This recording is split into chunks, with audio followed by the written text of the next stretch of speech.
They have done a 83 movement, sir. 83 was a turning moment for Indian cricket, and we won. Women winning at home ground, a turning moment. And that stadium, that energy that I saw arose up, was something I've not seen. At least either match killers. That day was like the energy, the amount of cheering, next level. She made it very tense match. All of us were on the edge of our chairs, sir. We enjoyed it so much. This is from the beginning, cricket is a glamorous game.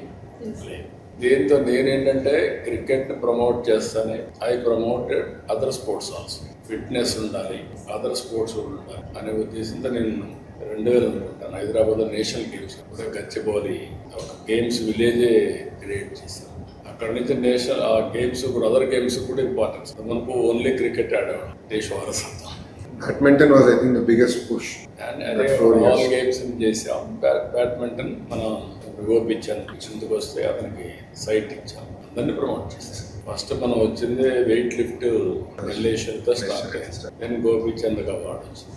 అప్పుడు policy అప్పుడు ఎవరు డబ్బులు ఇచ్చేవాళ్ళు కాదు. నేనే అప్పుడు ఏం చేశానంటే గేమ్స్ ఆడితే చాలా మంది ఎందుకు ఆడడం అంటే గేమ్స్ అనేది పెద్దగా ఉండదు అనేది ఒక థీరీ. తర్వాత మీకు ఆ గేమ్స్లో కూడా క్రికెట్ ఆడితే మీకు ఒక స్టేజ్ పోయిన తర్వాత డబ్బులు విపరీతంగా వస్తాయి. అది ఒక మిగిలిన గేమ్స్లో డబ్బులు వచ్చేది కాదు. నేను అప్పుడు ఆ గేమ్స్ కూడా అట్రాక్టివ్గా చేయాలనే ఉద్దేశంతో పుట్లను 25 లక్షలు ఇచ్చాను మలేసి.